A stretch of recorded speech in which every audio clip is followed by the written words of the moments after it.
My name's Richard. This is over and over and over again. It is the Arsenal review. And we've got a little game that happened yesterday to look back on, which was quite fun, wasn't it? Let's be honest. We've got another big game coming up, of course, at the weekend. Manchester United are coming to the Emirates. That is going to always a big game, even more so this year, maybe than in some of the recent games against them. So that's going to be good. Obviously, transfer window is still open and we're still waiting and not too much good news at the moment. But we'll talk about a few possibilities and what's been going on over the last few days with certain transfers that didn't happen. But it's been a good weekend, let's be honest. And, you know, we're not going to let any transfer nonsense bring us down at this moment in time because we're still on a massive high from yesterday. So lots to get through coming up the other side of this. Real Martinelli. It's now with Granit Xhaka. Is it going to be the third goal? It is the third goal. Granit Xhaka with it. That seems it.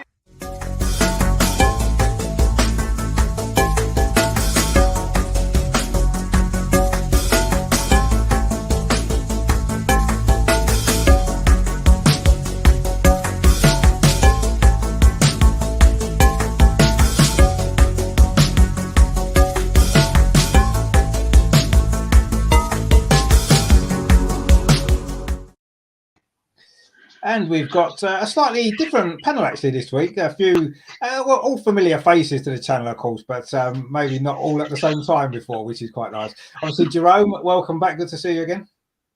Yeah, cheers for having us. Nice to see everyone on this wonderful Monday.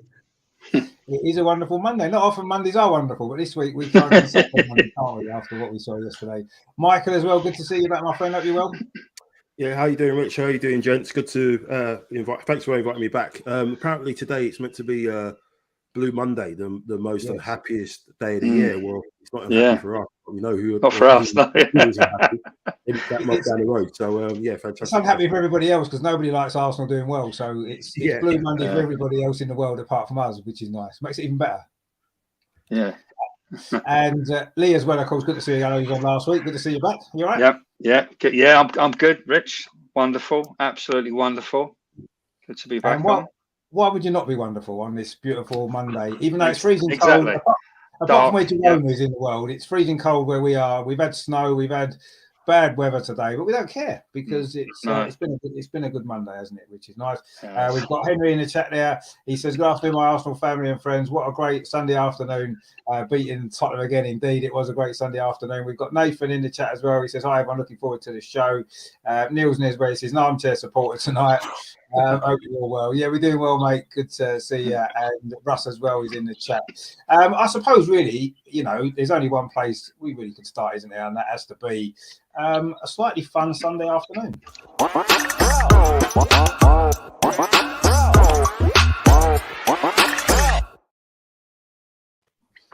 I mean, regardless of the result yesterday, North London will always be red. It always has been red, and it's never going to change. And a few defeats to them lot isn't going to make any difference. But as it turned out, we didn't have to worry about that yesterday because it was possibly the most comfortable victory we've had away at Tottenham for a very, very, very long time. We know how we struggled there in recent years, and we saw what happened last season's game. So it was fantastic to be able to relax in a North London derby away from home because we haven't been able to do that, I say, for a very long time. I mean, Jerome, you must have enjoyed that. I mean, what was there not to love about going to their ground and just absolutely dominating the game to the extent that we did? And we should have scored more goals, let's be honest.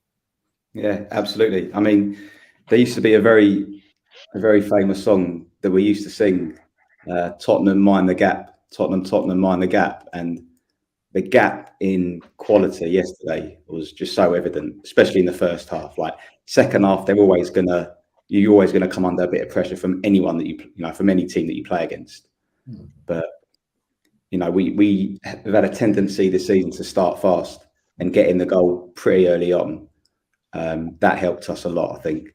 And then getting a second goal, and that there were so many incidents during the first half as well. I mean, that party shot was just unbelievable. I felt the vibration off the post from here, and an amazing performance, fantastic result, especially with what we're sort of aiming for this season. And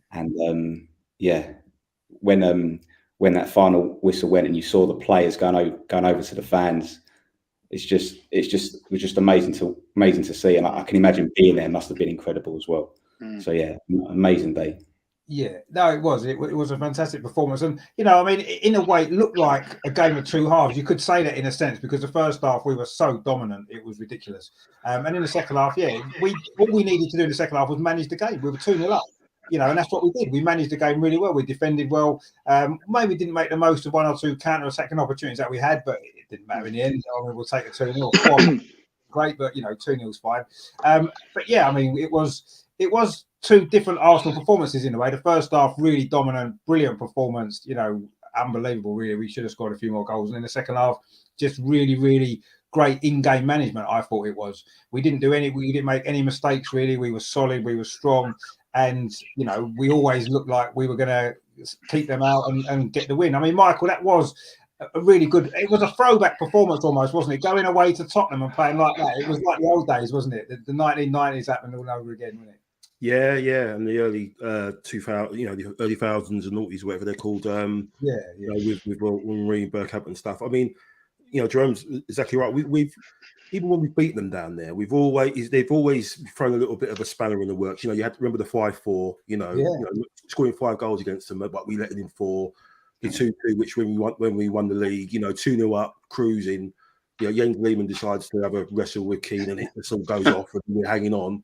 I think I was mentioned to Neil and the guys before. It's like this was like a Northampton derby where, they normally say form goes out the window. It didn't. The form was there. We're the team on form, and they weren't. Yeah. We showed that in that first half. We totally blew them away.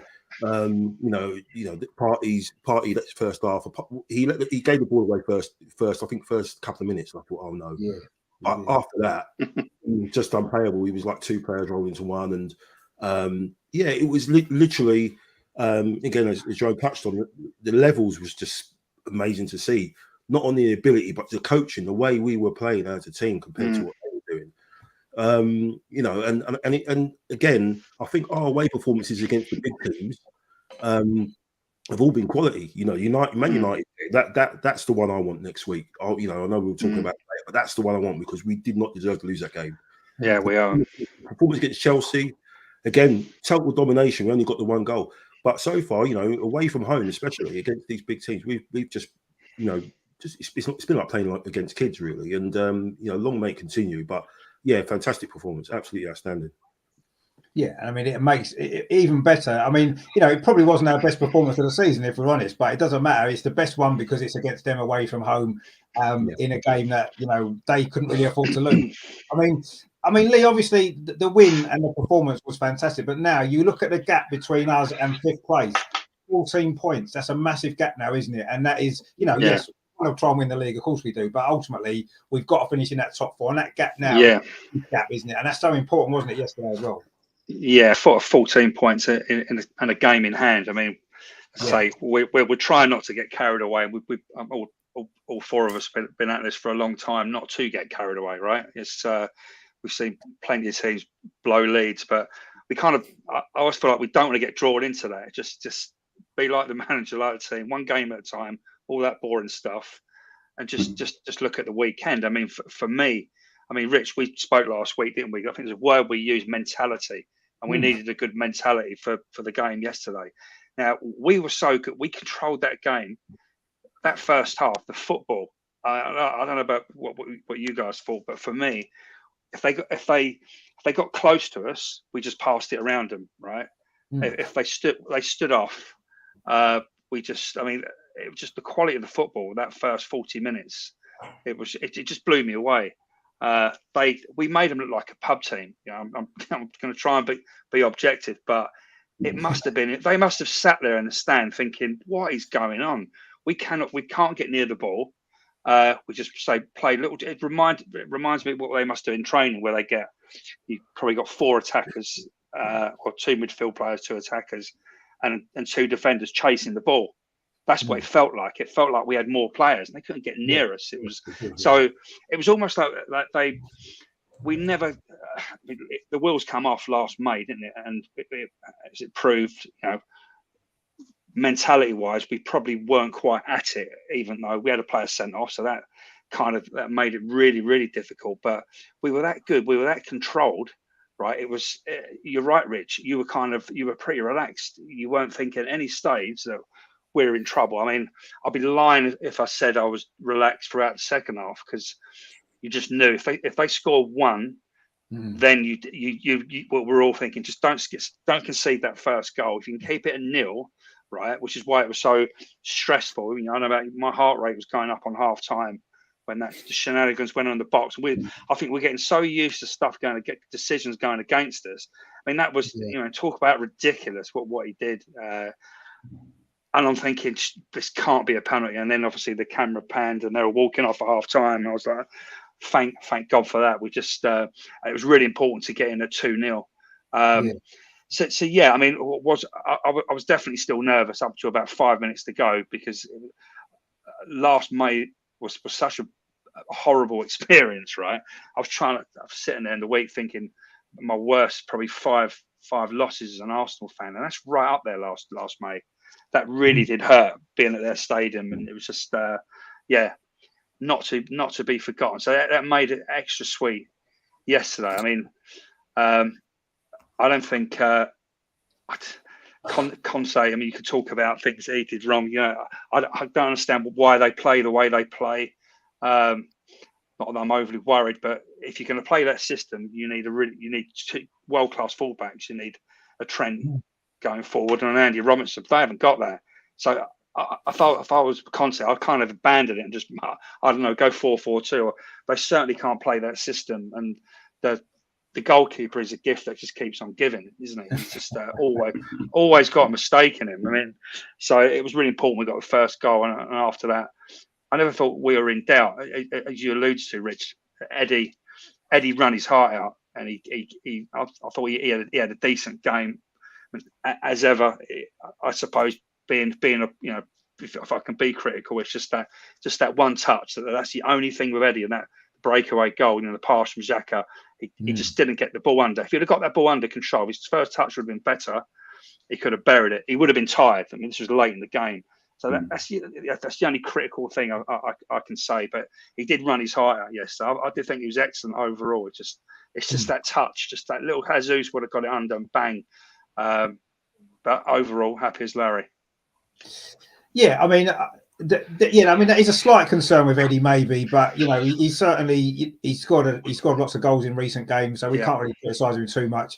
And he did have 2 chances yesterday, and you know, you'd expect maybe one of them to have gone in, but I don't think we can be. You know, he scored obviously 2 against Oxford. He's got a couple of goals in the Premier League recently as well. So, but we know he's not that top level striker, is he? We know he's not, and that's not what he's there for. He's there to do a job while Jesus is injured, and that's what he's been doing. He's doing it. Yeah, he's doing it well. And he's certainly not.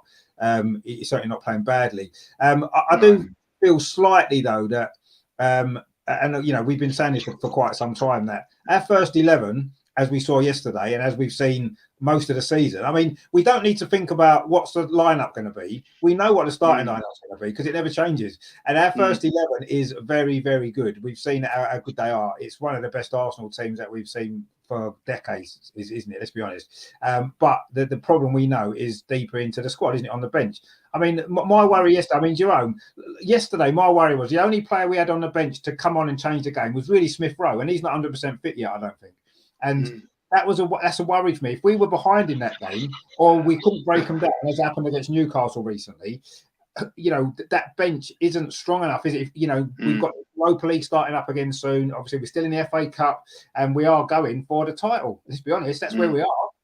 But the squad worries me, the depth of it. The first 11, brilliant. 1 or 2 players that we've got on the, obviously Jesus, Smith Rowe as well added to that 11. That's a decent sort of 13 players. But 13, beyond that, it's a problem, isn't it, Joanne? I mean, I know the window's still open and we can still do stuff. It's so important, isn't it?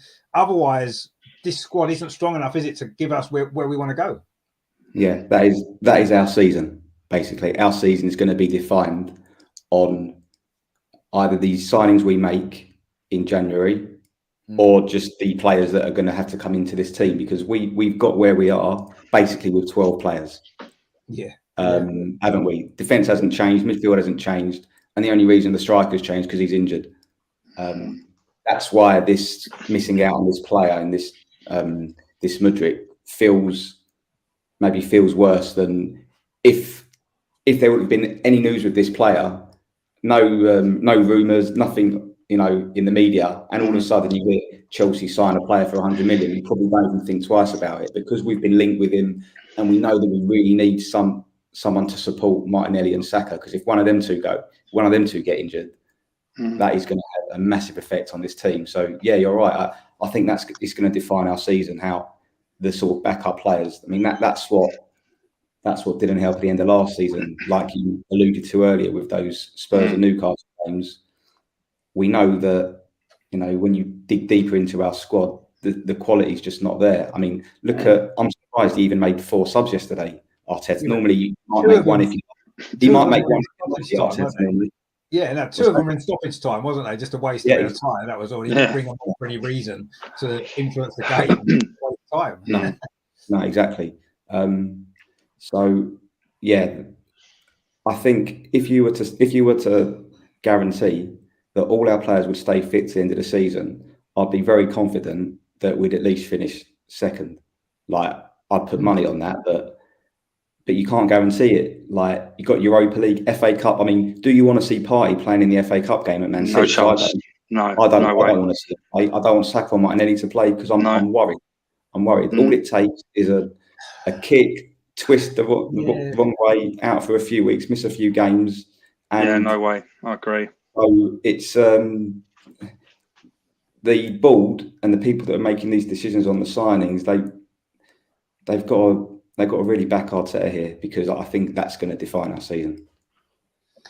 Yeah, I mean, I've got mixed feelings about that Man City game in the FA Cup, actually, because I'm sick and tired of going to Man City and getting turned over all the time. If we play a weak team, that's probably what will happen again. And, you know, we are battling with them for the title. I'd like us to go there, play a strong team and knock them out of the cup.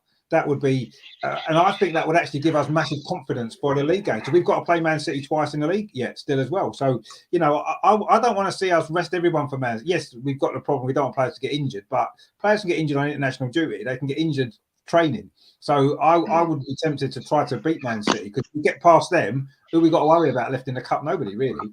And we can, you know, we've got a great opportunity to do the double or the treble even, you know.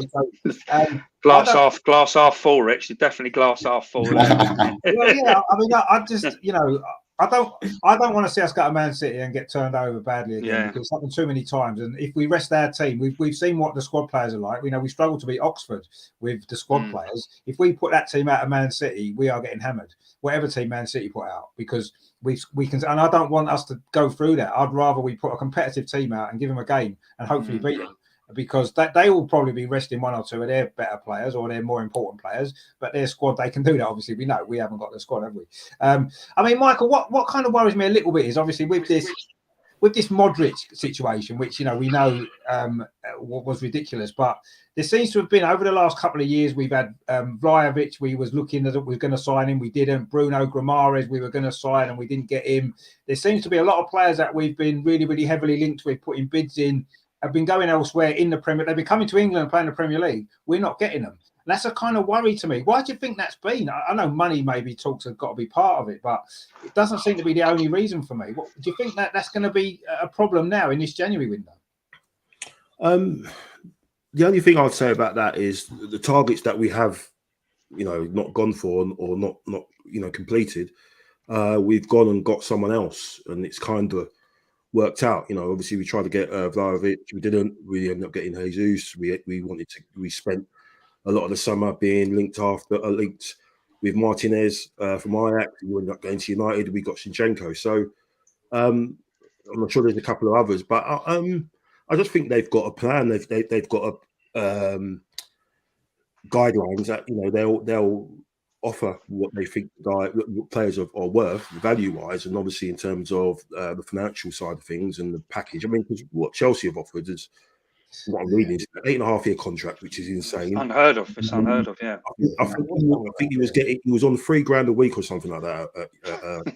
And then we offered him 30 grand or 37 grand a week, which apparently accepted, and Chelsea just blown it out of the water. So, you know, you just got to step away from things like that. You know, I mean, it's easy to say now, but obviously looking at his attributes, it looked like he would have been a game changer coming on last 20 minutes, and then and then working his way to maybe start and get that competition of places. But a couple like a day, he's very inexperienced. There's a lot of pressure on him. But then at the same time, we praise Arteta's talent ID and Edu's talent ID, and they obviously thought that this kid was good enough to represent us, but to a certain point. And I'm kind of happy in the sense that they didn't, they obviously showed a lot of faith in the guy and did their due diligence. But Chelsea being Chelsea, I had a story. There's something the other day. Like, I sent my wife down to get me a meal deal down the shops at Tesco's. She said, "Oh, there wasn't nothing there. Chelsea bought it all." So, you know what I mean? There's nothing you can do if they're going to if someone's going to come in and pay over the odds. We've just got to make. We've got to remember where we are. We're top of the league. Everyone's envious at us. Everyone's looking at our process and what we've done now. We were mocked about it before, but now everyone is looking at it and saying, "Well, look, that's the way to go." So, there is the worry. Yeah, is definitely we're almost in the same boat as we were before last season, where we were hunting down that fourth place, Champions League place. We should have invested, we didn't, and then we got hurt. We went into that North London derby limping really, because that whole back four. Holding was playing, Tomiyasu was out on the left, Cedric was on the right. Completely different to what it was yesterday. So we've got to touch wood that like Jerome saying, we've had that pretty much settled back four. But yeah, we definitely need to get one body over the line, and two would be great. But we definitely have to get someone in, because we can't be in that same. All right, we're just leaving it to fate now. These last couple of games, and this is an unprecedented season. We haven't even reached halfway yet. We reached halfway in the amount of games on Sunday. We will play United, so there's so much more games to go, and we have to definitely get a body over the line. Yeah, we do. Nathan in the chat there says Chelsea have overpaid massively for Modric. Yeah, they have, of course. And I mean, we were going to be overpaying for him as well, because we'd agreed a fee, hadn't we? I think with Shakhtar, or we were close to agreeing that sort of fee. We were going to pay something like that for him, so we were going to massively overpay. So I'm glad we didn't get him for that money. I've got to be honest, and I'm glad we didn't do that. As long as we've got a plan B, I suppose. As long as we've got other targets in place. Neil doesn't seem to care about that. He says champions by the end of March. Well, we might have to win it by the end of March, because we're going to run out of players by then, aren't we? So we need to get it back nice and early. Otherwise, it could be problems. And Loki says beating the chicken worship never gets old. No, it doesn't. It never gets old. It certainly doesn't. It's always good fun. And Neil says there's no time for mercenaries. No, exactly, there isn't. I mean, we don't know whether Modric is a mercenary or will become a mercenary. We're not sure, but we would have been massively overpaying for him.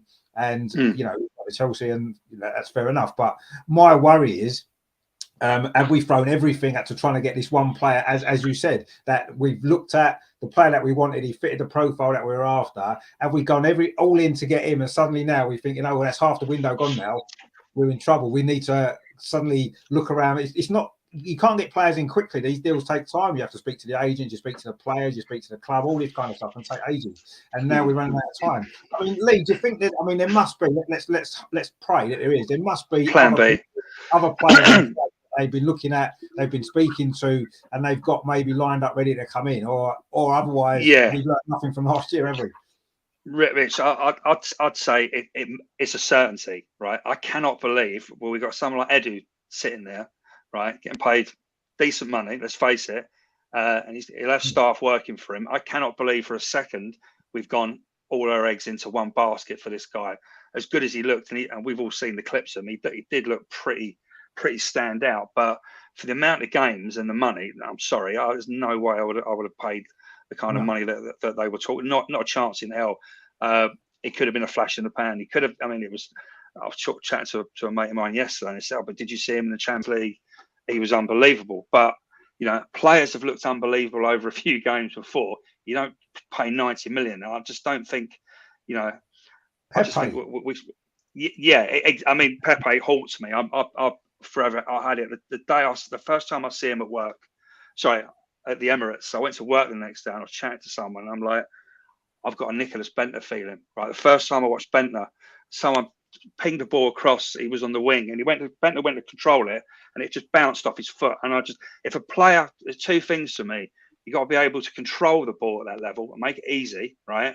And Bentner, when I see Bentner do that, I thought, oh dear, Because by the time you're like, I think he was 21, 22 then, you can't learn that. You've either got it or you haven't. And when I watched Pepe play, night game at the Emirates, I come to work the next morning. What's Pepe like? I went, what worries me, when he runs with the ball, he never looks like it's under control. It looks like it's about to bobble out for a throw-in, or someone's going to nick it off him. So that never made me comfortable. You know, I see some players and the ball's stuck to their foot. They can't all be like Messi, but that kind of worried me. So I don't think any of us have seen enough of this Ukrainian fella to warrant spending 90 minutes. And we must have a plan. I can't believe he ain't got a plan B. I mean, as for Chelsea have been nicking players. I mean, I wrote a couple of names down when we first started talking about this subject. Mata and Hazard, right? How long, if you cast your mind back, what was it, 12 years ago, we were hearing about Hazard for months and months and months and months. Same with Mata. When Mata joined Chelsea, I remember thinking, who's this one Mata? I hadn't really seen much of him. But when he started playing for Chelsea, I was like, sugar. We should have signed him. He looks mustard. And the same with Hazard. So this is not new. And it does make you wonder what their policy is, whether it's just see what players Arsenal go after and nip him. But I'd like to think I'll be amazed if we don't get. I know Michael mentioned at least one. I'll be amazed if we don't sign two. Surely we've got the resources, right? We've certainly got that 90 million burning a hole in our pockets. As long as we don't let clubs hold us to ransom, and we're clever, we need two players, I think, because as you say, with Jesus back, which personally he's done a knee, so he may not come back to the end of March, right? Start of April, I don't know. You can't take risks with knees. And then Smith Rowe's just coming back. So, yeah, we are well short. Let's face it. And I think Jerome mentioned it. We're going to need a lot of luck to get, the chances of us getting deep to the back end of the season with those 11 players, it's just not going to happen, is it? They're going to get, there's going to be injuries at some point. So yeah, I'd like to think. Well, how long we got? We've got just over 2 weeks. We're going to get some big news about signing or two. Otherwise, we're all going to be extremely worried come February if we haven't signed anyone. I mean, what I don't want to do is I don't want to get to transfer deadline day and not have brought anybody in, and suddenly we're all just hanging on to Sky Sports News, waiting for some sort of news coming in that we're buying some players. But having said that as well, what we don't want to do is we don't want to do the. Do you remember the 2011 where we had that panic day where we bought about 5 players on deadline day because we just got 2 off Man United. We bought Arteta, did we buy Arteta that day? And Mertesacker, who's now obviously manager of the kind of youth system. Yeah. So it didn't work out too bad in the end, did it? But getting those two on that day. No. But it kind of worries me. I don't really want to go through that again. We've got 2 weeks, and let's hope, as you rightly say, Lee, let's hope that you're right and that surely, we have got people that we've been speaking to, that we've made progress with, and that we're on the, we made. I mean, I know there hasn't been a lot of other rumours around. Not that that really matters, because half the time it's all nonsense anyway, as we know. Yeah. But we've got to believe, haven't we, that something's in the pipeline. We've got to believe there is, because otherwise it would be. I mean, after last January, when we did kind of throw everything at Vlahovic and we didn't get him, and then we had no other options. And yes, we did get Jesus, as Michael said, but that wasn't until the summer. We needed someone in January. If it wasn't Vlahovic, it needed to be somebody else, and we would have got top 4, and then we'd have maybe been able to afford Modric now, or everywhere else we wanted, because we'd have had that extra Champions League.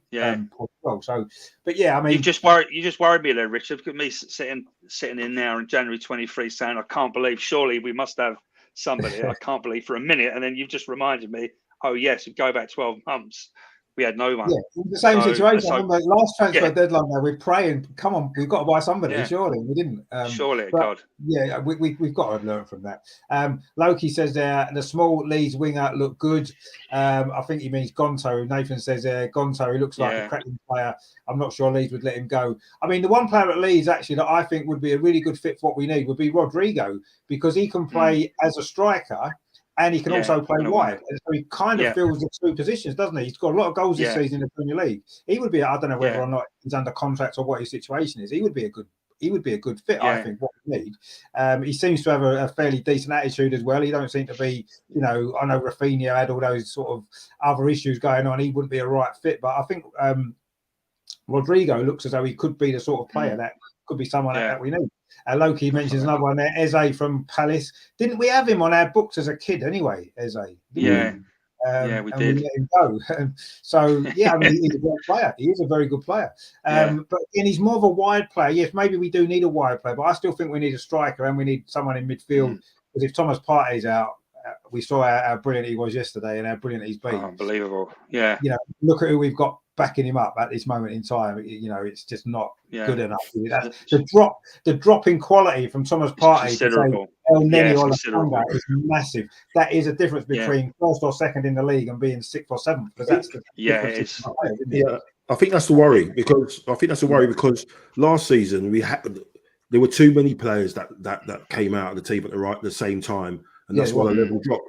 I think this time round, the only player that's come out of that has been Jesus. So Eddie's come in, and he's still around the top quality players. So he's still getting his chances. He's still looking, looking the part.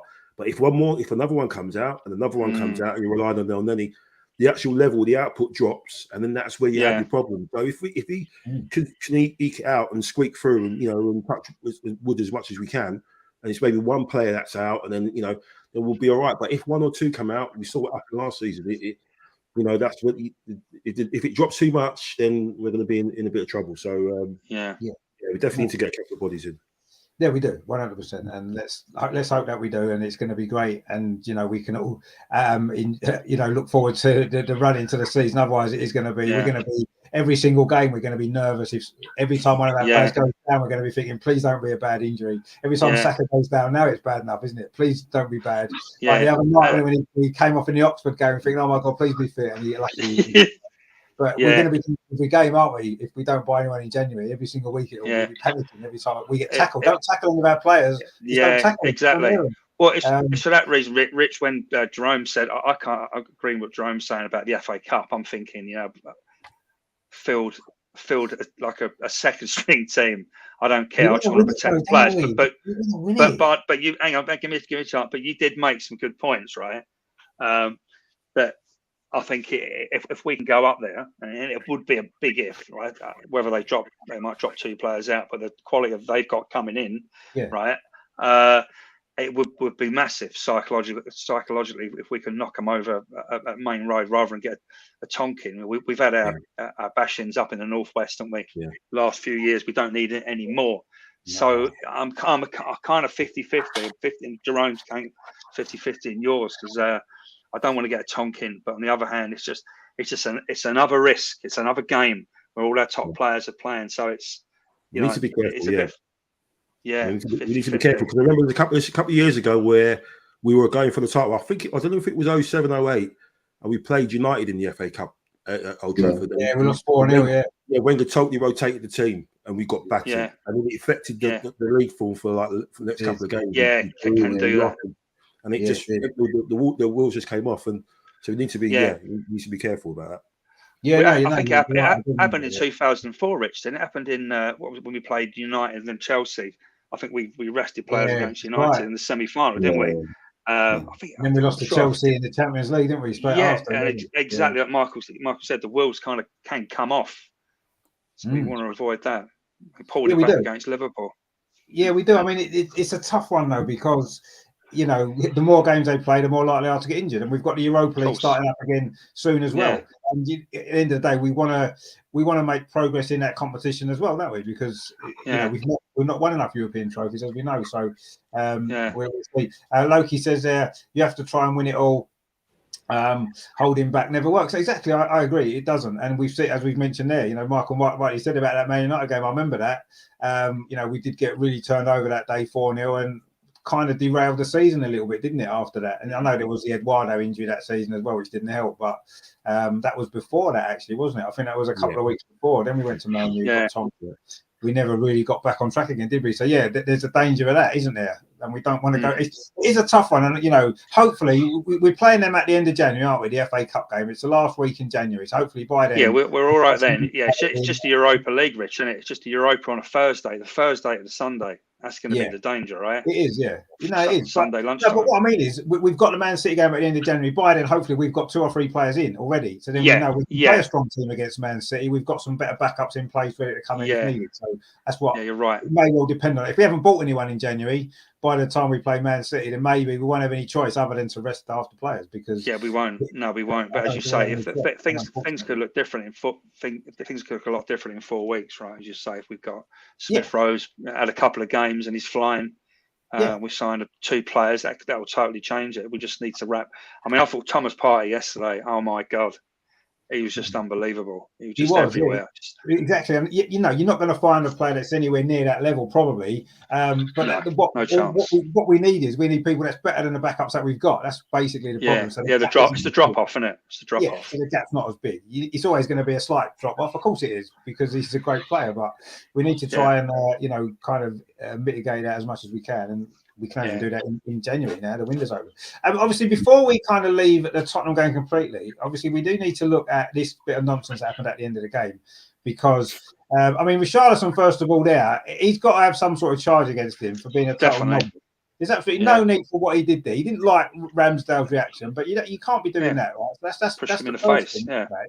And then of course we've got the other incident there. I mean, this guy there. If anybody knows him, I'm sure he's already been found anyway, but there he is. He looks like Jay out of the In-Betweeners, and he is in trouble, quite frankly, isn't he?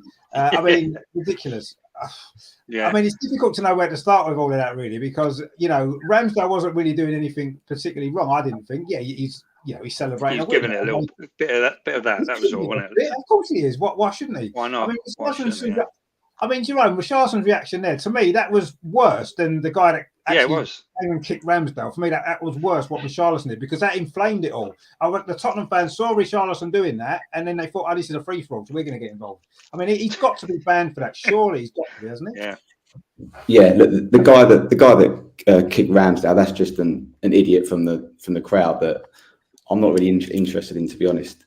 It's more the Richarlison thing. So I don't know if you saw the little clip going around of Martinelli going over to take a corner, and he tried to he put his hand out to shake Richarlison's hand, and Richarlison didn't want to know at all. Richarlison, I don't know if I'm biased just because I'm an Arsenal fan, but Richarlison is one of these players. He's very easy to hate.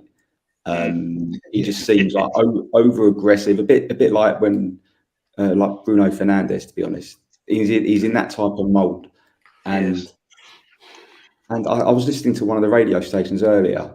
And they posed the question: Is Ramsdale at fault? And it's like if you're a goalie or player and you give how many times the players kiss the badge?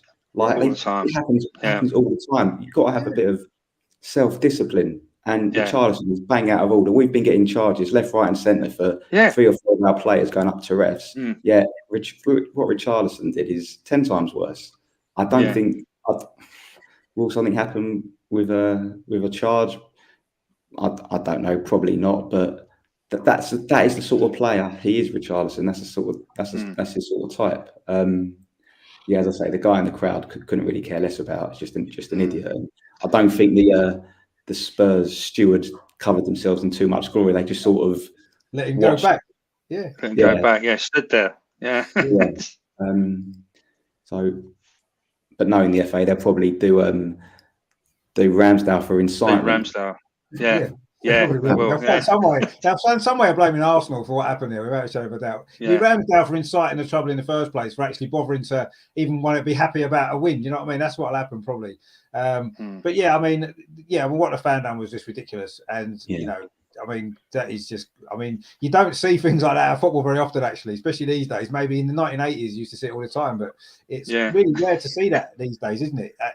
And I'm sure there'll be some sort of repercussions on that side of things. I mean, Tottenham might get a fine for failing to control the crowd or whatever it might be. But I totally agree with you, Joe. I thought the biggest culprit of all of that was Richarlison, 100%, because he inflamed the whole situation. We didn't need to. Like you said before, I didn't see the incident with Martinelli. I did see something with Tomiyasu when they were warming up. And he had a bit of he was pushing Tomiyasu and stuff. So he obviously was wound before he even come on the pitch with Richarlison. He shoved Ben White as well, didn't he? He gave Ben White a shove in the chest as well. Ben White sort of played on it a little bit, like smiling in his face. This guy. I mean, you talk to any Liverpool fan as well. They're the same. When he was for Everton, he just like lives off it. You know, he just wants to wind up the opposition, especially when it's some sort of derby or whatever like that. He's a nasty individual, you know, and something should be done to him. He should get a retrospective yellow card or ban or whatever it is, but they won't do anything. You know, you would have heard something by now, but you haven't heard a thing from the FA. You know, and like I was saying before we came on air, loads of different situations happened over the weekend with players surrounding referees and what have you. Not heard a peep from the FA at all or any charges. So, if the shoe was on the other foot, you know for a fact, you know, it would have been another charge. They're getting to the point, Rich, where they're going to try and deduct us points or something, man. I think that's what they want to do, like they did before. You know, he's. I'm just glad Ramsdale's all right, because the footage of the kick, you can see from the one from behind, where from the stands, he proper kicks him in the back. Yeah, he did. Yeah, and he's got these shoes on. He probably kicks him in the back, so it's not like a little glance. He's probably dug him in the back, and you know, it's just bang out of order. And the worrying thing is with Ramsdale is he's like that. He gives it. He said in the interview afterwards, he gives banter and he gets it back. And he's done that all the time. We've seen what happened when he went to Leeds. He loves it because he's a West Brom fan or something as well, and he's done it to Wolves as well.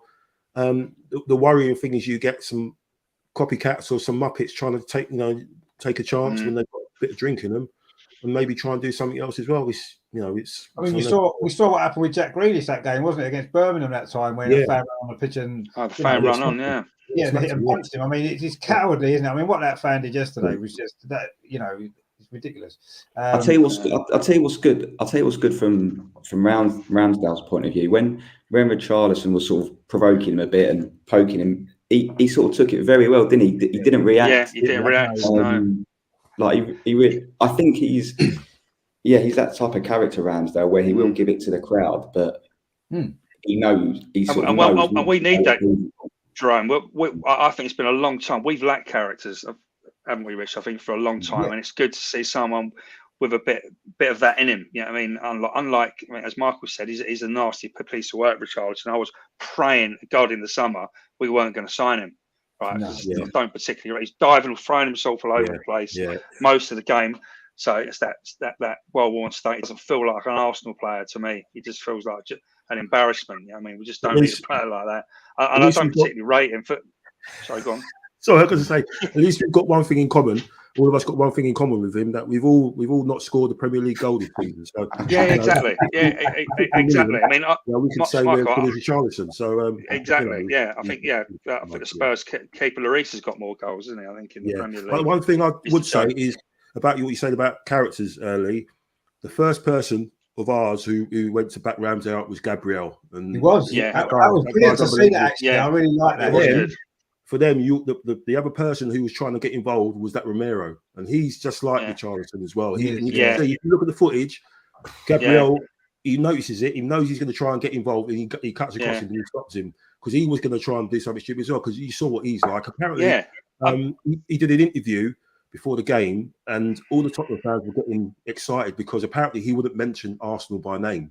He was referring us to them and this and that, and they're all having orgasms over it. Oh, look at him, so he's another one that's bought into it. You know, he's you got to hate them not down the road with passion. You've got to go, last thing you think about before you go to sleep is Arsenal. You got to, it's pathetic, really. So just. I mean, when you think about it, right? Well, you think about what he did. Just for a second, like you said, Michael. I watched it today. He went up to Tommy, and he just there was obviously having words. He just whacked him in the stomach, right? That's the first thing. Second thing, pushed in the face. He's raised his hand, right? Like, the game's finished, but you should still be sent off. It was clear. Hand up, straight. It was right in front of the referee as well. Right in front of the referee. Right. So I'm looking, and Ramsdale turned around, and I'm thinking he's going to react. I'm sure he can look after himself. But fair play, right? He obviously thought, he just stopped and just walked away and ignored it. And I was thinking, I don't think I'll be too happy if someone shoved me in the face, right? You wouldn't just want to walk, but he did, and he did the right thing. Because he would have been crucified, wouldn't he? If he would have reacted. He'd have got a 10-match ban. He'd done anything. 10-match ban. I mean, he could have reacted. He could have done a Cantona and reacted to the fan. But the fan was he he was off, wasn't he? He basically done a little kick out.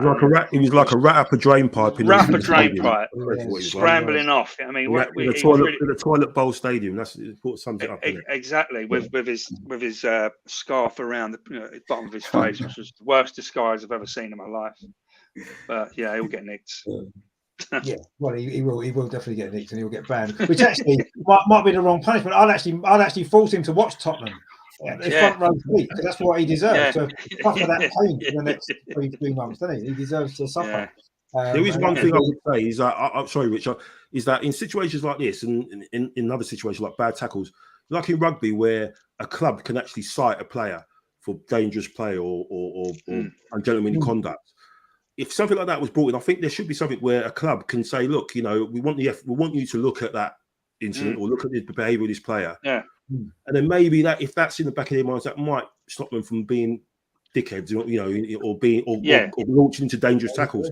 Because if you can see someone for days, we saw, I can't remember who it was. Someone did a bad tackle at the weekend, and if the referee doesn't do anything and the VAR doesn't do anything, the club should still have the power to say, "Look, we want someone independently to look at that and make a decision." And if that person gets retrospectively booked or a yellow card, which might take them to the trigger point, or the red card. It just makes the game a little bit more safer for people's, health and safety, really. So I think something like that should be brought in. Yeah, you're right. Like the Haaland. Yeah. Sorry, Rich. I was going to say the Haaland tackle. I thought was unbelievable. Yeah. Unbelievable. He lost himself. That was for me. It was far worse than the Felix tackle the other night. I know everyone's going to say, "Oh, he had his studs up." I was watching it in Spain with two guys I know who actually play football. A decent level, and they said, "Oh, it's definitely a red." Obviously, it is. Before you say anything, his studs was up, but he barely connected with the sock. Yeah, I think it was unlucky.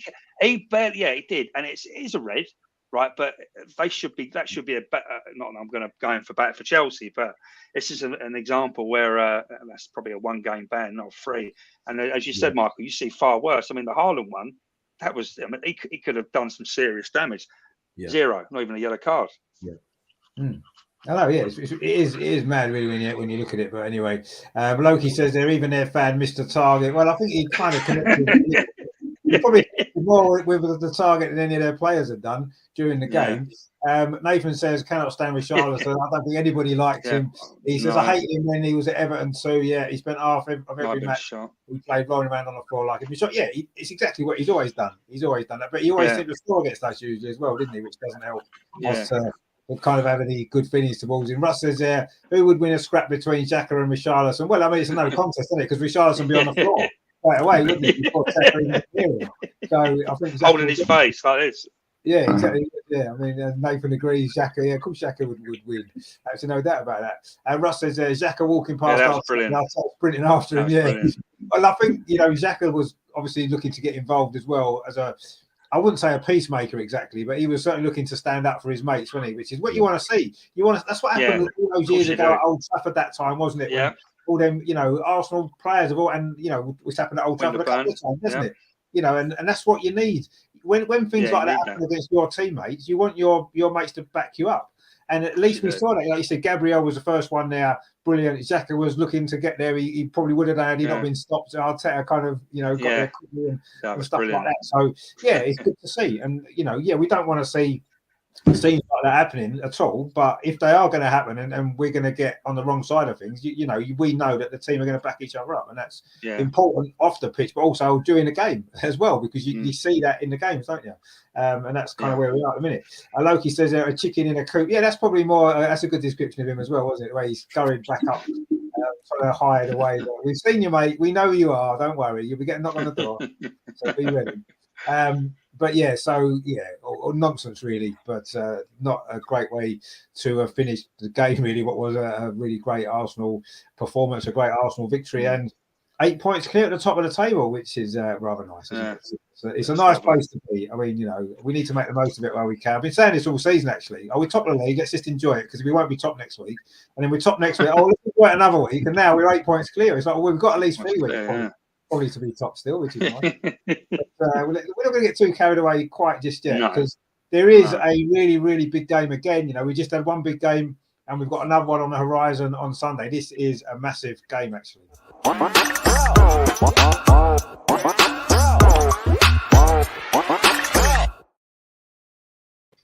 Now, you know, Man United, they're in great form.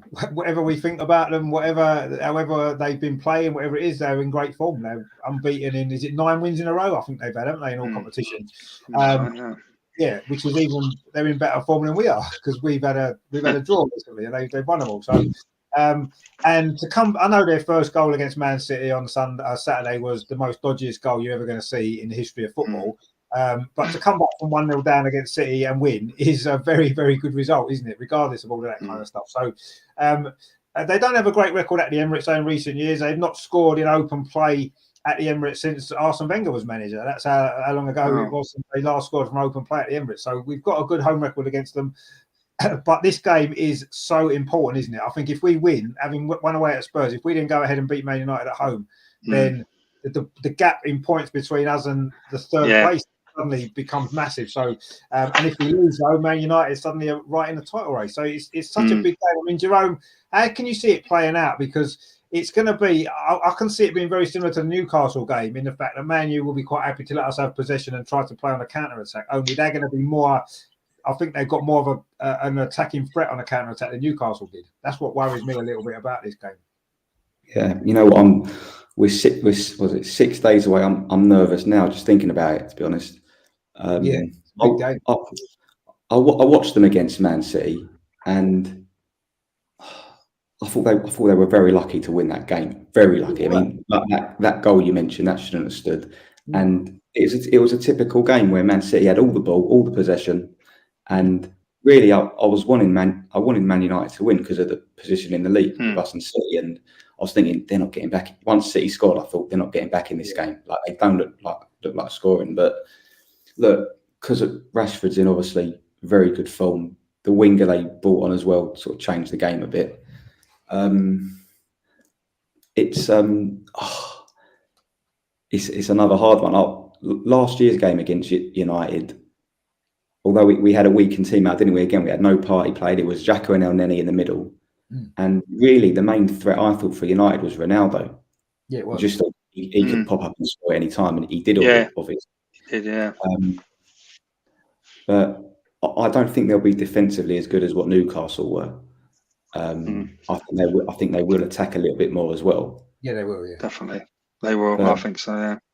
I think what's in our benefit is that I think a few of our players were one booking away from missing this game.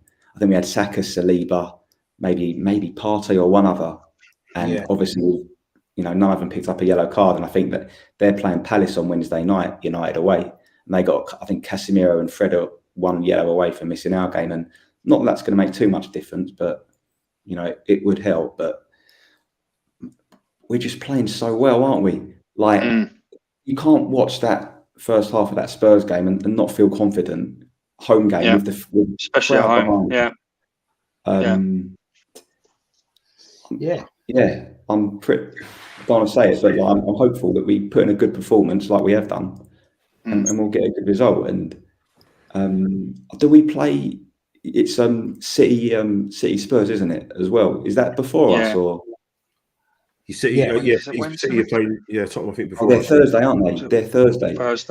Yeah. So every time like we've sort of had to play sort of afterwards, knowing what we might be able to do in terms of increasing the lead. Like we've stepped up to the plate. We had the Wolves game was the last game. Then obviously the game we had the Chelsea game away. Then yesterday. I know. I think the press are sort of building up United, to be honest, to be a bit better than they are. I haven't been massively impressed with them. Their football, they're all right. They're obviously dangerous on the break, but I don't think they're setting the world alight as what people are making. Yeah, but, you know. No, they're not. But they've won 9 games in a row, and they've only played City in that run. There's no one else. Yeah, they haven't played anyone decent. They've still got to win the games. United aren't beating teams by blowing them away like what we're doing. They're beating teams because they're catching them on the break, or they're not really outplaying teams. If they were really outplaying teams and getting these results, I'd be a bit more worried. But they're not. So but as Michael says, that the teams that they've played they're all kind of second-rate teams. Right? I know there's no easy games, but if you couldn't hand-picked 9 easier games, Rich. You know, apart from City, which they were fortunate against with that goal. You know, the other two, they've played no one decent. I kind of think they'll. Well, they've played no one decent, but they've won 9 games in a row, and that's like nearly half of the Premier League. So they've played. Yeah, you can say the same to us. We played decent. Tottenham are rubbish. We beat them. They're rubbish though, so it doesn't matter, does it? We didn't. Newcastle were a good team. We couldn't beat them. We beat Brighton. They're not that great, really. West Ham in the bottom 3. Yeah. You could say that about us. We beat Forest 5-0. You beat the teams that are in the Premier League teams. They're good teams. You do, but Chelsea away, Spurs away, right? So all right, they're not in the top 4. They're normally in the top 4, and they've not been as good. Newcastle just. I don't think we would have scored if we were still playing now. No, right? They just set up, didn't they? It was just unbelievable. Yeah, I hear what you're saying, but I don't want to dismiss Man United because they've got a way of. I mean, Jerome's right, but they've got their way of playing. We've got our way of playing. It's a totally different style. Man United have got their way of playing. It's to let the other team have the ball and use their pace on the counter attack, and that's how they play. And it's effective for them. It's not, I agree. They've not been wiping teams away, but they're not looking to do that, are they? They're in. They capture. They've got a new manager. They're working on a different way of playing. Yeah. He's looking at trying to do the best he can to get the results with what he's got. Yeah. And he's doing well. They're doing well. They're getting. They're not playing that well. I agree, but they're getting results. And that's let's face it, right? That they can play exactly the same way as they played at Old Trafford against us, where. We played brilliant. We were unbelievable. But basically, it was like it's like a boxing match where you hadn't been hit, and then suddenly we scored that goal. The goal was disallowed, and it just like bang bang, wasn't it? Yeah. 2 quick goals. Over. We were on the floor, and then I think and they can do that again. I think Arteta won't make the mistake of changing. I think we were. Was it 1-1 when he made the substitutions, or was we 2-1 down? I think he put 3 players, and we kind of. I think it might have been 2-1. Yeah, kind of just 2-1 down. Was it? Well, no, we kind of I think it was 2-1, but we were controlling the game, weren't we? If you remember, we were pressing, we were looking good, and suddenly he made those changes, and it just went pear shaped. So he's a young manager, and at the end of the day, he's going to make mistakes. I think that. Or it's all right to be wise in hindsight. I think that was a mistake. I think we were on top of that game, and we ended up just obviously losing it 3-1. It does stick in the throat, especially with that first goal that we scored, which was I think harshly wiped off. And I don't know whether you all agree with that. I thought that was a bit harsh. Changed the game. They said it should have stood, didn't they? So they actually apologised. Yeah. No, that goal should have stood. That's right. 3 months later. Sorry about that. Thanks for that. Now, all this time later, when it doesn't make any difference. Maybe you get it right on the day when it mattered. You get it right now. Yeah, brilliant. Well done. Maybe if Odegaard was offside at Old Trafford, we might have had that goal. No, they give offside goals at Old Trafford nowadays. You should. What we should do against Man U on the weekend is just everyone stand offside and don't kick the ball, and then see what happens if we score. You imagine if you're a defender, right, and you're standing, and you got that City defender who had Rashford next to him. He's obviously watched him go and then stood up and thought, "You're off." Right? In what planet is that not offside? Because as a defender, what you're supposed to, as a defender, you're supposed to have like a checklist. Go right. Is he interfering? Let me have a look. It's impossible. It's impossible. The only decision you can make is right. If I step up, he's off. That's it. It's just such a nonsense. But I think the whole football world's in agreement that rule needs to be changed. As old Bill Shankly used to say, it's not the rule. It's not the rule that was the problem with that goal. The rules say he's offside because he went to go to attack the ball. So of course he's offside. They just didn't decide to apply the law to that particular goal for whatever reason. I don't know why. Because it's Man United. Yeah, we know why. Basically, yeah. But I mean that was ridiculous. But yeah, I mean I do agree that Man U aren't necessarily playing particularly well, but they've got a style and system that's working for them. And we know they're going to come to the Emirates on Sunday. They're going to get people behind the ball. They're going to try and shut down the spaces. They're going to try and stop us from getting our passing game going. They're going to know where our threat is, and then they're going to try to catch an attack. And it worked at Old Trafford again. As you just mentioned, you're right. They didn't play well that day. We were the better team, but they still managed to beat us. Yeah.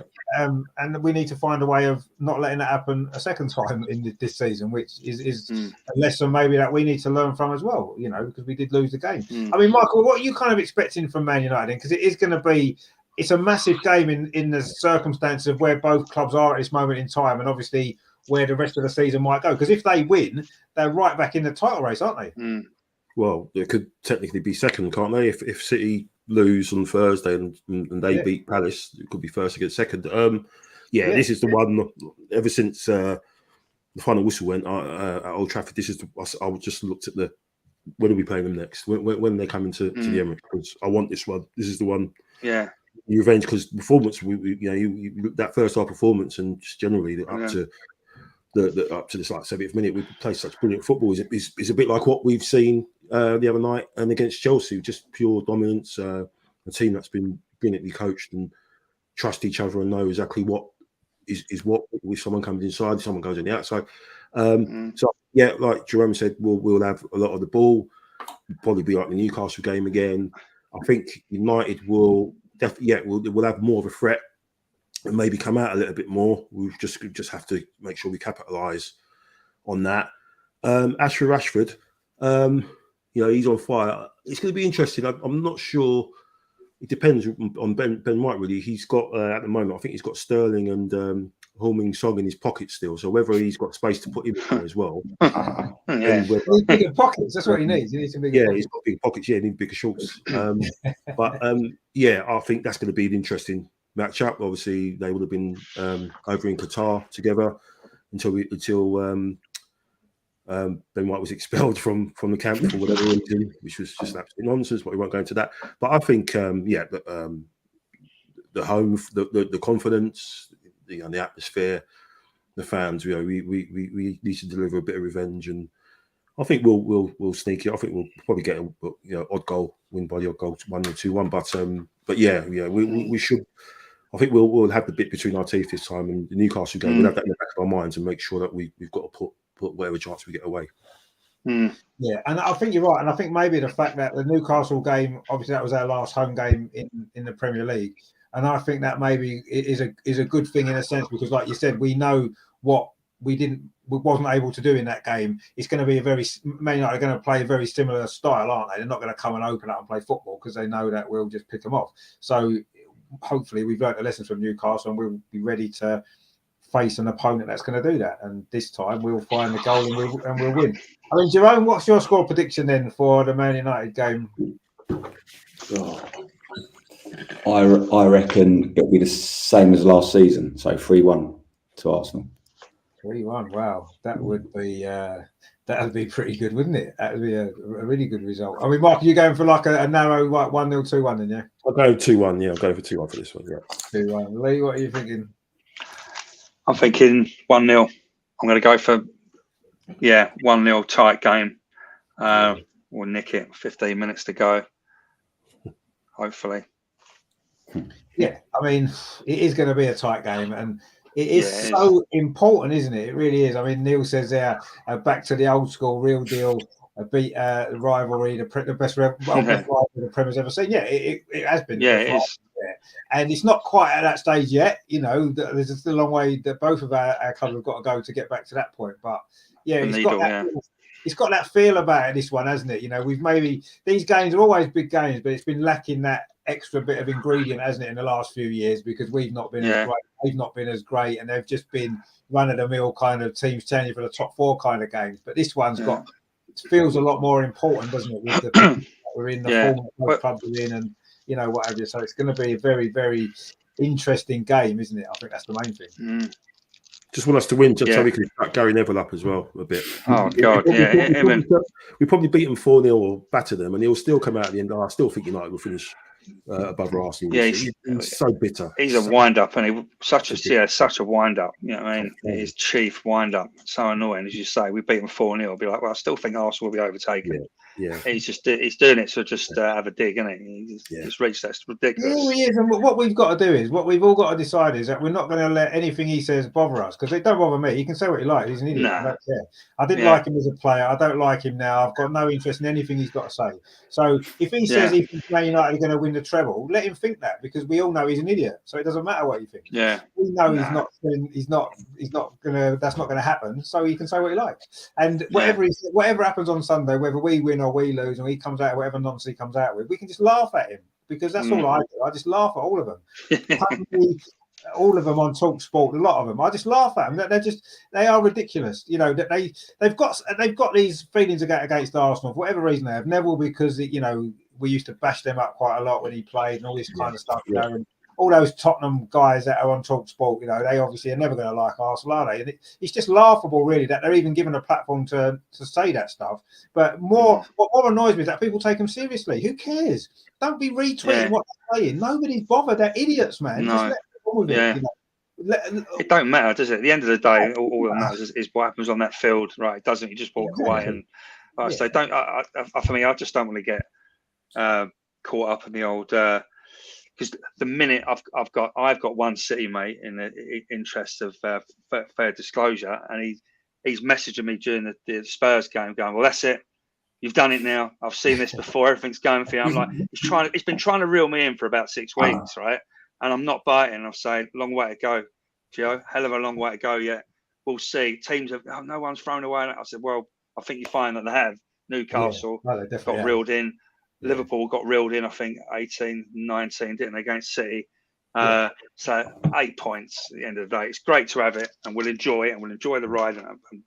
But just don't get, to message to you kids out there, don't get too carried away.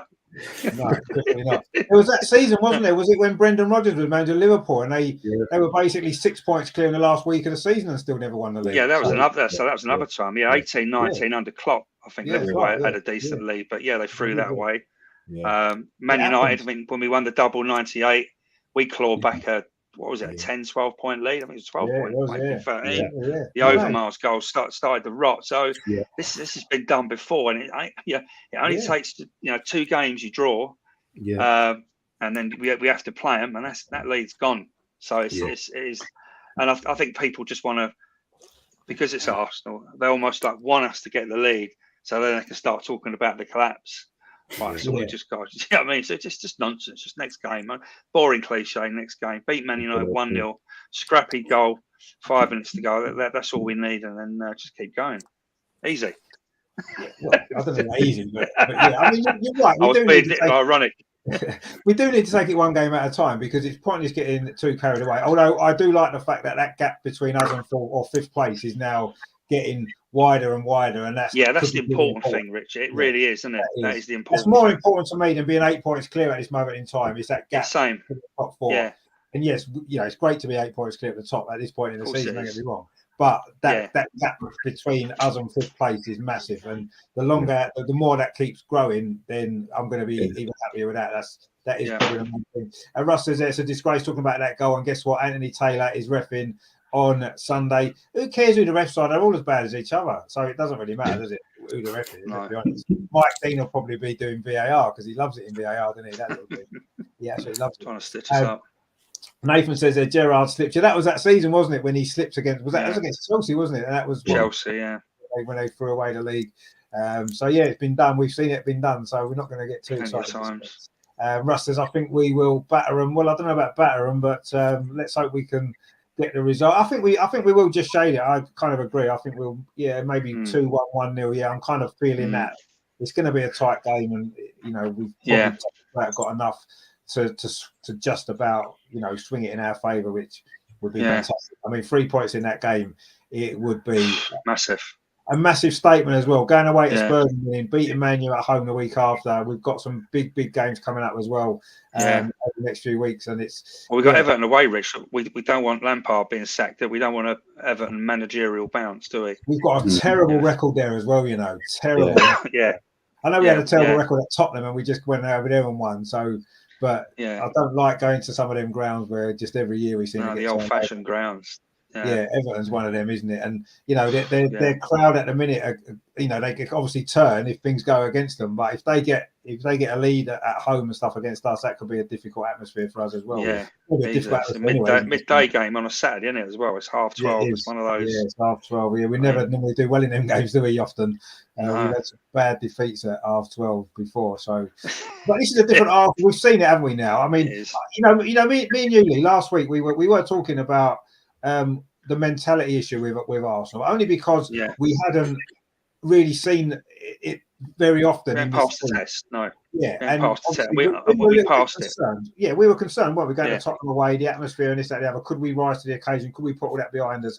And they answered us in a perfect way. They did, and they did it. Yeah. And we've got to do this again. We've got to do it again and again and again because there's so many Yeah. of these type of games now that's coming up very close. We've got City in February, yeah. Yeah, we've got City in a cup. City again, like you said, in February. We've got Everton away, a traditionally tough game. Man United at home. These are difficult games, and we've got to keep showing this mentality. But you know, the signs so far have been great. Every time I've started doubting this, every time we've got some doubts creep in, we've just gone and shown. You know, the next game we've gone and played really well and won. So that's what we need to keep doing. Neil's gone for a 2-0, which is fine. That would be.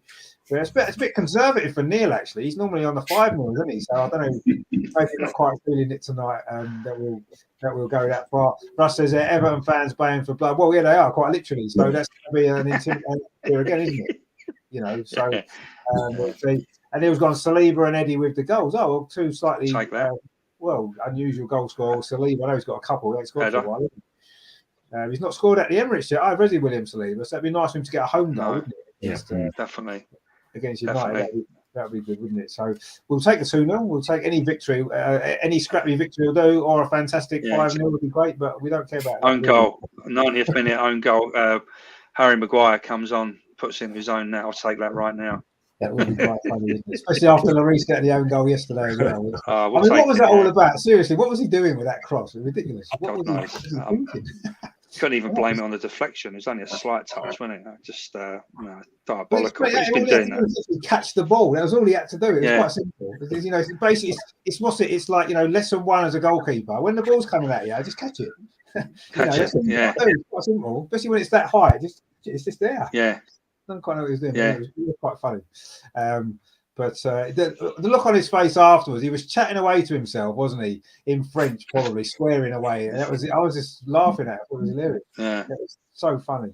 But yeah, another own goal would be good, wouldn't it? That would be good against Man U. Yeah, it would be. That Martinez, actually, let him score an own goal because he's another horrible player, isn't he? He is. Martinez. He's another. Yeah. These South Americans, there must be something wrong with the Argentine mentality, and the Argies, they're the best. It's all the South Americans, Argentina, Brazil. When we had Alexis Sanchez playing for us, he had a little bit of that in him, didn't he? I mean, we loved him for it, but he was a bit like that, wasn't he? As well, they think that temperament, don't they, the South Americans? They do, 100%. Some of them are worse than others. Horrible. Some of them are, and Martinez is one, isn't he? So he'll be the one on Sunday. Get him scoring own goal. That would be quite good. See what he does, because that would be funny. But yeah, so it's been a rather good week, hasn't it? Let's be honest. We've quite enjoyed it. It's been a decent week. You know, we made progress in the FA Cup. We've beaten Tottenham away fantastically well. And yes, we lost out on a player that was overpriced, and we didn't want him anyway, did we? Let's be honest. You know, who wanted him? You know, we didn't. Yeah. And there he was. Rich, can I? Go on. Sorry, go on. I was just going to say, there he was walking around Stamford Bridge at half-time yesterday, looking the most miserablest face you've ever seen in the world. He clearly made the right move for his career, didn't he? That was hilarious. Yeah. Anyway. Yeah, I was just going to say on that.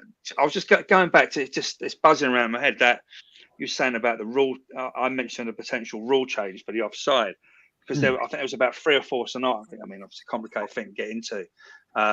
But it's almost like the rules as they were gave the referee and the linesman, when they got together, it gave them an out. They went, okay, well, he hasn't actually touched it, so he's not interfered. So it's an area, it's interpretation, isn't it? And so the reason I said I think they need a rule change, they just need to simplify it, right? Because it's almost like they'll find somewhere within the 4 rules. They go, oh, he hasn't actually touched it, so he's not interfering. Well, clearly, he wasn't interfering. He was on the pitch, right? And he was. Was it Brian Clough said that, didn't he? Was it Brian Clough that said that? If you're on the, it was Bill Shankly. Bill Shankly. If you're not interfering, you shouldn't be on the pitch. Yeah. Right. And he got in the. I mean, we've all seen it. We know it's like he got in the line of sight of the keeper. You know, the defender stepped. Obviously, he was offside. So, I mean, just simplify it. Just go back to as few rules as possible. They just seem to invent these extra rules that were never there, and then they're giving themselves an out. And to get in that situation where a goal like that stood, it's just crazy, absolutely.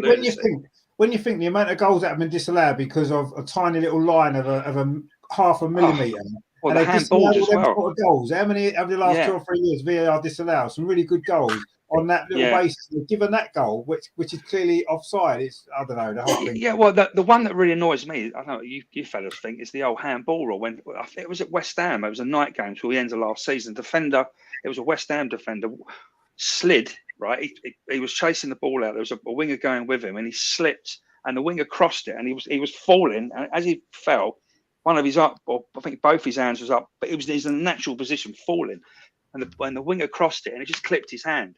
But if you're falling, the natural angle is to kind of go back, and they give a penalty, and it's just, and then you get into the sleeve and all the rest of it. I mean, my God, I mean they're just overcomplicated these rules for me, but God, it's mad. But then the good news is, in probably about 6 months' time, when they review it, they'll say, "Oh yeah, that Man United goal from Bruno Fernandes shouldn't have counted." Oh yeah, cheers, yeah. We know that. We knew that. That's what they'll do. That'll justify it then. Or you'll get what's his name, Michael Stipe, who used to be a referee. He used to be an REM, now he's doing the referee. I was going to say.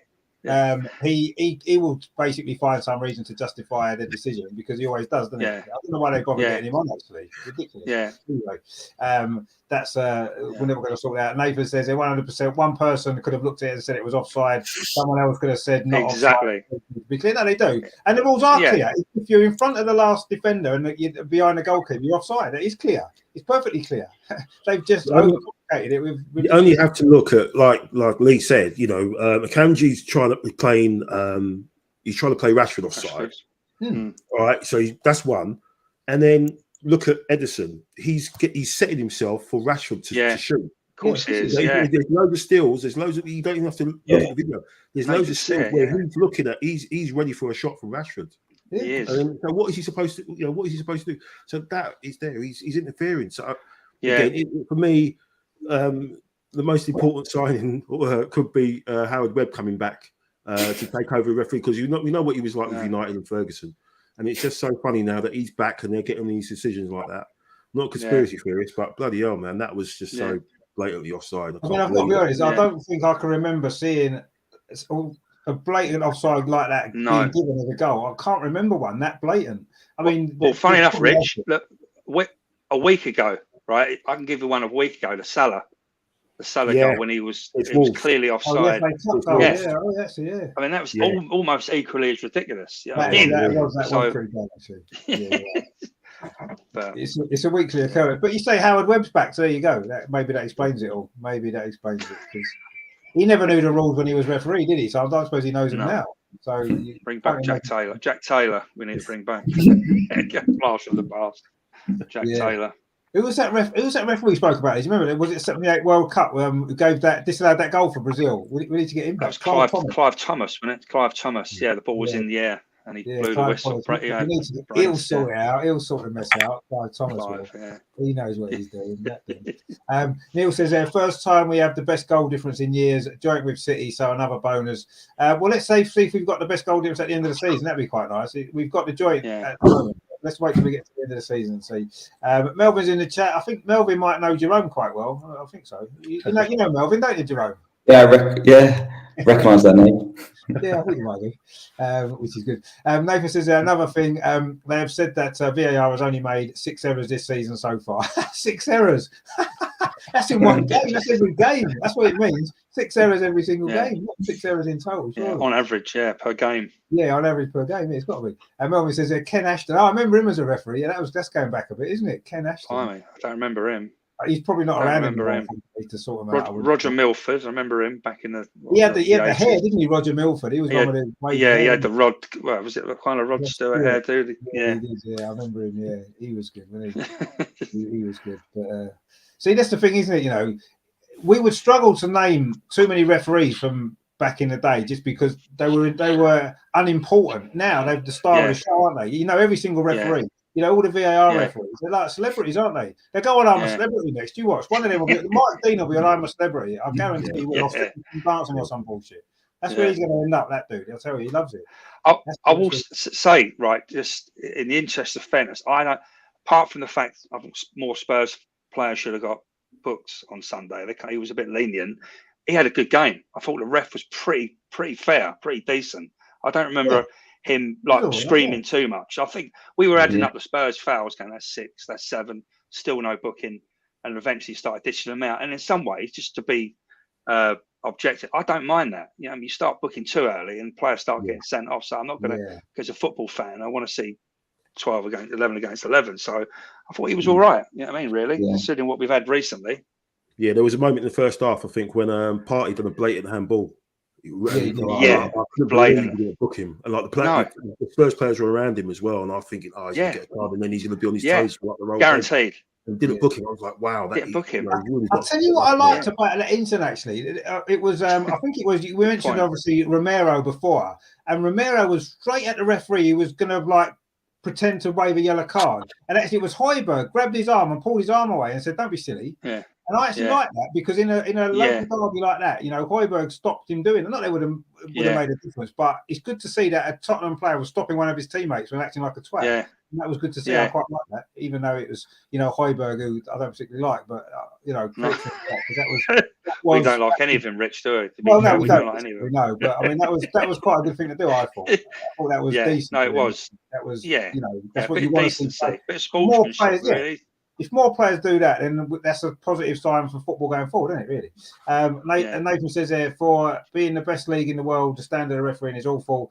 Is it the best league in the world? It's probably the most exciting league in the world. The fact that Fulham are like in the top 6. It's the most competitive, isn't it? It's the most competitive league. It's the most competitive, isn't it? Yeah, it's most exciting, definitely, without a doubt. And the refereeing is awful. Now, I 100% agree with that. Yeah. It's dreadful. Yeah. Absolutely dreadful. It couldn't be any worse, could it? Melvin says there, Milford should have sent off Gascoigne in the cup final. Yeah, he should have done, yeah. He saved his career, wouldn't he? If he'd have sent him off. He should have done, yeah. He felt sorry for him, and in the end, it almost cost him his career, didn't it? But, he did. I don't think he I'm going back a long time, but he done the, Gaz had done the foot in the Gary Crosby's chest, didn't he? Yeah. Literally, just below his neck. And if he would have booked him, I say he could have calmed him down, but he let it go and he done the other. He tried to take. It was in the first minute. You know what referees are like? For some reason, you can almost half kill someone in the first minute. Yeah. You won't get a booking because it's in the first minute. You do it in the 51st minute and you get sent off. It's exactly the same challenge. same challenge, wasn't it? Well, how early or late in the game it is. It's the challenge. Yeah. You punish in the same way. Vinnie Jones against Steve McMahon. Yeah, that was the woman in Liverpool, wasn't it? He took him in half, didn't he? He cut him in half, first minute. That was good, that. He said that before the game he was going to do it as well, didn't he? He said to him before the game in the tunnel, I'm going to do you first minute, and he did. Yeah. I love Vinnie Jones. What a legend. Yeah, especially when it's when he was playing against Cantona when it was at Crystal Palace's ground, and didn't he do a terrible foul on Cantona? Cantona's got up as though he was going to lump him. He saw it as Vinnie Jones and thought, "Oh, actually, maybe I think he lunged at him. Yeah, he did laugh at him. Yeah, he did. Yeah. With his collar up, wasn't it? His collar up, laughing at him. I'm Eric Cantona, mate. Brilliant. Yeah, they were the days, weren't they? You could do stuff like that, couldn't you? Was that the game when he kicked the guy in the crowd? The same game? No, I don't think it was. No, I don't think it was. That was against Crystal Palace, was it? Not Wimbledon. Crystal Palace, yeah. That was a while. I remember sitting there watching it. It was a night game, wasn't it? February time. I remember thinking, his jaw on the floor, thinking, did he just see that? Yeah, I know. Unbelievable. That was the strange. I mean, seeing what that fan did obviously yesterday was something you don't see very often. But what Cantona did that night to that Palace fan, that was like, wow, incredible. Neil says, good show, lads. Have a good week. All speak to you, mate. Hopefully we'll see you on the show next week. You're around, that'd be good. That has been the Arsenal review then. A nice upbeat Arsenal review, beating Spurs. Looking at beating Man United this week as well, which is going to be nice. Points clear, 8 points clear. That is just remarkable stuff, isn't it? Who would have thought that? Back in August, who would have thought we'd be 8 points clear in January? I mean, come on. Not Piers Morgan. Definitely not Piers Morgan. No. Well, nobody, let's be honest, nobody would have thought we'd be in this situation. So, we've got to enjoy it while we're here, because who knows where we'll be come the end of the season, and we may well still be top. But we'll see. It's certainly been a remarkable season so far. I mean, 1 defeat in 18 games, incredible. 15 wins, brilliant stuff. And if we win on Sunday, we'll be at a halfway point in the season. We'll have 50 points. So we could We could, you know, Man City have gone on about, oh, you know, don't worry about going unbeaten. We've got 100 points in the Premier League. Yeah, well, we might get 100 points and have unbeaten season as well. So there you go. So, you know, why are you having all that money? Nathan said, enjoyed the show. Cheers, mate. We'll speak tomorrow at work, I'm sure. But yes, thanks to all you guys. Obviously, Jerome, good to see you again. Have you enjoyed the show? Yeah, of course. Yeah, excellent. Yeah, cheers for having us. It's always a pleasure. I know that we'll speak again very soon as well, I'm sure. Yeah, cheers, Rich. And Michael as well, good to see you. Just obviously, you know, you've got your own channel going now. You're doing really well. Just give that a little plug as well. Thank you. Yeah, nice to meet you, Lee and Jerome. Really good chat. Really enjoyed it. My channel is Arsenal, called Arsenal Above All. Really happy with how it's been received. So, again, obviously inspired by yourself and other channels and stuff like that. But yeah, it's always good just to talk about obviously greatest team in the world and long may it continue. I don't want to jinx it, but since the channel's come Don't say it. No, I won't say it. No, go on, Michael. Go on. No, I won't say it. All right, I'll say it. I won't say it. It won't jinx us. It won't jinx us. But it might. No, I don't jinx it. No. I'll wait till the end of the season. I mean, I started out this channel just after we won the FA Cup in 2020 when we was in lockdown and all that kind of stuff. And I was thinking that when we nearly got relegated the season after, we looked as though we might have done. I was kind of worried that maybe that was the reason. But it's not turned out too bad in the end, has it? So we're fine. No. But definitely check out Michael's channel, Arsenal Above All, isn't it? So get over there. It's great shows. Michael, yeah. There's a few familiar faces as well. Neil's on there sometimes, who's obviously on this channel, and James as well has been on this channel. He's on there as well. So, you know, there's a few familiar faces that you'll see there as well. And obviously you'll see Michael because it's his channel, and why not? So definitely get over and check that out because it is great. And Lee as well, good to see you again. Always a pleasure. Yeah. Cheers, mate. Enjoyed it. It was, as I said earlier, been buzzing all day. Can't wait to speak to you fellas and revel in it a bit more. I think I said to you, Rich, sent you a message. So I was enjoying some of the phoning, some of the Spurs fans, moaning the inevitable Conte out. We don't know what we're doing. Oh, it's music. It's music to your ears. Just love it. It's been a great weekend. Well, it's always good because, you know, we've sort of suffered a little bit the last few years, haven't we? Them going on about finishing above us. Not that it makes any difference to, you know, they've never won any trophies for it. But it's just been a little bit annoying, hasn't it, more than anything? You know, every year finishing above us, it's like, oh my god, all right. You know what I mean? It doesn't mean anything particularly. You know, where's all your trophies? Still annoying, though, isn't it? Yeah, it's annoying, but no, hopefully now we're starting to put them back where they belong in a little box. Exactly. Just shove them away in a corner for a few years and not have to worry about it, which would be nice. But we'll see. I say we can't. As you know, as Martin Odegaard said yesterday, as Mikel Arteta has always said, we've got to stay humble. We've got to stay humble, haven't we? Yeah. One game at a time, but you know, we're going to stay humble by playing this.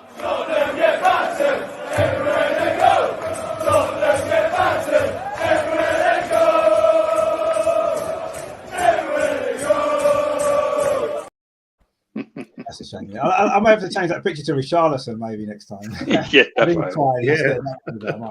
was certainly crying a lot yesterday, wasn't he? It's always. Well, I'm just going to say I've been working from home like most of the country, but I'll go into the office tomorrow, and luckily I've got a Tottenham fan next to me who I sit next to me. He's got his little mug there, a Tottenham mug. So I'm going to have some fun tomorrow.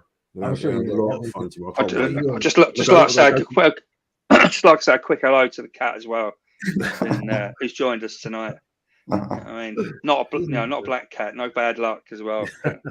Yeah, he's enjoying himself. That's what it's all about, isn't it? You know, if he can't enjoy it in Tottenham as well, then what's the point of it all? Really? Exactly. Yeah.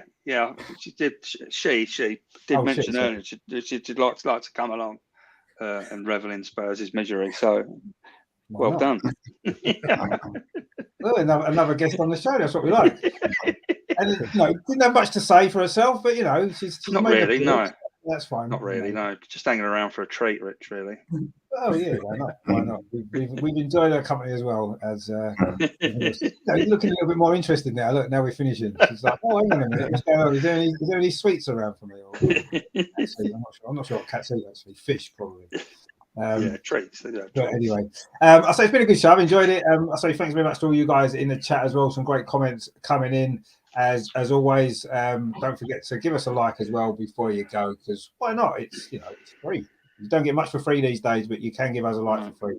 And if you want to subscribe, I know most of you guys in the chat have already subscribed, but if there is anybody out there who hasn't done, if you're watching it back on catch up, you've enjoyed it, please, why not subscribe? We cover the Arsenal women as well as all the great stuff going on with the men's team as well. The women ain't doing too bad either, actually. So, you know, that's it's a good season all round for Arsenal at this moment. So we're enjoying it.